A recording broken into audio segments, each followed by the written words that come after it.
అందరికి నమస్కారం.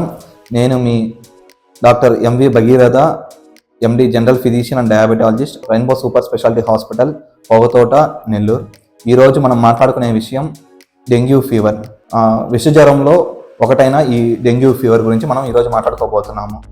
దీని ముఖ్యమైన లక్షణాలు: ఎక్కువ జ్వరం రావడము, జ్వరం అంటే 103 కానీ 104 రావడము, హెడేక్ రావడం. హెడేక్ మెయిన్గా రెట్రో ఆర్బిటాల్ హెడేక్ అంటాము. అంటే మెయిన్ ఈ కన్నుగుడ్లు వెనకాల మనకి తలనొప్పి వస్తుంది. ఇంకా మయాల్జియాస్, ఆథ్రాల్జియాస్ ఉంటాయి, అంటే ఒళ్ళు నొప్పులు, కీళ్ళ నొప్పులు ఇవి ఉంటాయి. ఇంకా వైరల్ ఫీవర్ కానీ కామన్గా వచ్చే జలుబు కానీ, కళ్ళలోంచి నీళ్ళు గారినట్టు ఉండడము, ఇవన్నీ డెంగ్యూ జ్వరం యొక్క ముఖ్య లక్షణాలు. డెంగ్యూ జ్వరం ముఖ్యంగా 3 ఫేజ్లు ఉంటాయి. దాంట్లో ఫస్ట్ది ఫెబ్రైల్ ఫేజ్, అనగా ఎక్కువ జ్వరం రావడము, తలనొప్పి, నీరసం ఉండడము, బాడీ పెయిన్స్ రావడము, ఇవన్నీ ఉంటాయి. ఇది ఫస్ట్ 5 నుంచి 7 రోజుల వరకే వస్తుంది. 7 రోజుల తర్వాత ఏ జ్వరమైనా వస్తే అది డెంగ్యూ జ్వరం అని మనం చెప్పడానికి లేదు. నెక్స్ట్ ది క్రిటికల్ ఫేజ్ అంటాం. ఇది ముఖ్యమైన ఫేజ్, ఎందుకంటే దీంట్లోనే మనకి కాంప్లికేషన్స్ వచ్చేది మోస్ట్లీ ఈ క్రిటికల్ ఫేజ్ లోనే. ఇది 1 నుంచి 2 రోజుల నుంచి 3 రోజుల వరకు ఉండే అవకాశం ఉంటుంది. దీంట్లో ప్లేట్లెట్ కణాలు తగ్గిపోవడము, బీపీ తగ్గిపోవడము, ఆయాసం రావడము, లివర్ గానీ కిడ్నీ గానీ ఫెయిల్ అవ్వడము, ఈ లక్షణాలన్నీ ఈ సెకండ్ ఫేజ్ లో అనగా క్రిటికల్ ఫేజ్ లో వస్తుంటాయి.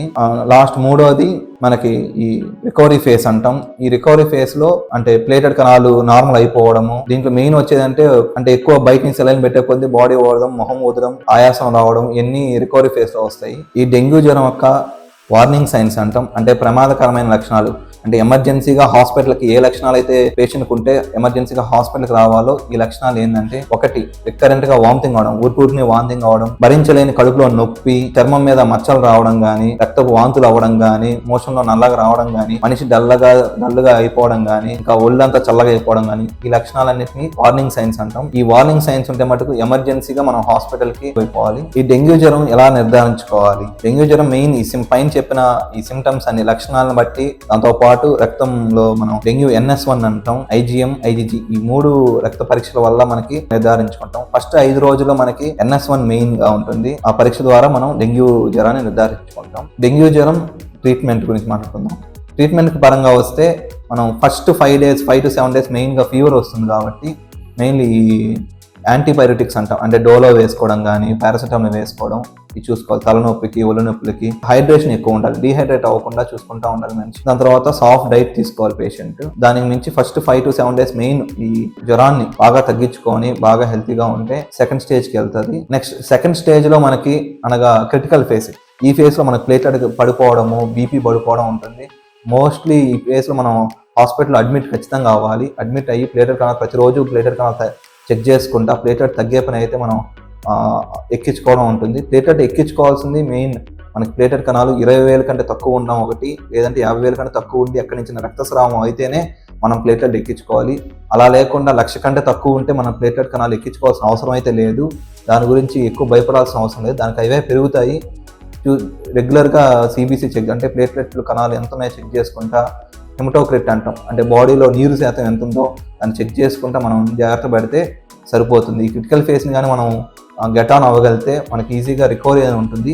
రికవరీ ఫేస్ అప్పుడు ఫ్లూయిడ్ ఓవర్లోడ్ అవుతుంది, అంటే బాడీలో అంటే కాళ్ళంతా వాయడం, మొహం వాయడము, ఊపిరితిత్తుల్లో నీరు చేరడం ఇది ఉంటుంది. దానికి మనం మెయిన్ ట్రీట్మెంట్ ఏంటంటే ఎక్కడైనా ఫ్లూయిడ్స్ అనేది బయట నుంచి సెలైన్ లైన్ని ఆపేసుకొని పేషెంట్కి రెస్ట్ ఇచ్చుకొని దానికి అదే ఈ రికవరీ ఫేస్ అనేది రికవరీ అవుతుంది. మెయిన్గా ఈ డెంగ్యూ జ్వరంలో ప్లేట్లెట్ తగ్గడం అనేది చాలామంది భయభ్రాంతులు అవుతుంటారు. దానికి చాలామంది చాలా బయట నాటు వైద్యాలు చాలా వాడుతుంటారు. ఈ పప్పాయ రసం తాగితే బాగవుద్దని, పప్పాయ ఆకు తింటే బాగవుద్దని, ఇవన్నీ మన ప్రజల్లో ఉండే మెయిన్ అపోహలు. అవి ముందు మనం దాని నుంచి బయటకు రావాలి. ఫస్ట్ ఈ పప్పాయ రసం తాగడం వల్ల మనిషికి అనేది ఏం ఉండదు. పప్పాయ అనే ఆకులు తినేది మనం నార్మల్గా ఉన్నప్పుడే తినము. అందులో జ్వరం వచ్చినప్పుడు ఇంకా తింటే మన కడుపులో అల్సర్ రావడము, కిడ్నీలు ఫెయిల్ అవ్వడం, లివర్ ఫెయిల్ అవ్వడం ఇవి జరుగుతాయి. కాబట్టి పప్పాయ ఆకు రసం తాగడం కానీ, ఆకు తినడం కానీ ఇలాంటి అసలు చేయకూడదండి. ప్లేటెడ్ కణాలు తగ్గేటప్పుడు మెయిన్లీ లిక్విడ్స్ తీసుకోవాలి. లిక్విడ్స్ అంటే హైడ్రేషన్ ఉండాలి బాగా. అది సెలైన్ ద్వారా కానీ నోటి ద్వారా బాగా తీసుకోవాలి, నోటి ద్వారా తీసుకోవాలి. నోటి ద్వారా తక్కువ కడుపు ఉబ్బరము, కడుపులో నొప్పి, వాంతులు అవుతుంటాయి కాబట్టి డెంగ్యూ జ్వరంలో అప్పుడు మనం సెలైన్ పెట్టుకోవాలి. లేదంటే నోటి ద్వారా తీసుకుంటేనే చాలండి మనకి మెయిన్. ఈ డెంగ్యూ జ్వరము ముఖ్యంగా దోమ కాటు వల్ల వస్తుంది. దోమ అడీస్ ఈజిప్టి అనే దోమ కాటు వల్ల మనకి డెంగ్యూ జ్వరం సోకే అవకాశం ఉంటుంది. ఆ దోమ కుట్టిన తర్వాత 3 నుంచి 10 రోజుల లోపల మనకి డెంగ్యూ జ్వరం వచ్చే అవకాశం ఉంటుంది. ఈ అడీస్ ఈజిప్టి అనే మస్కిటో మెయిన్గా ఫ్రెష్ వాటర్లో గ్రో అవుతుంది, దాన్ని ఎక్స్లే చేసి. ఈ డెంగ్యూ జ్వరం రాకుండా అంటే ప్రివెన్షన్ అంటే నివారణ ఎలా చూసుకోవాలంటే దోమల నెట్స్ వాడడం కానీ, మస్కిటో రిప్లెన్స్ వాడడం కానీ. మస్కిటో మెయిన్ ఉండేది మన ఫ్రెష్ వాటర్ లో ఉంటుంది కాబట్టి నీటి నిల్వ ఉండకుండా చూసుకుంటే సరిపోతుంది. మన రెయిన్బో సూపర్ స్పెషాలిటీ హాస్పిటల్ నందు cashless services, insurance services, NTR వైద్య సేవా పథకము మీకు అందుబాటులో ఉంటుంది. తప్పనిసరిగా అందరూ ఉపయోగించుకోండి. ధన్యవాదాలు.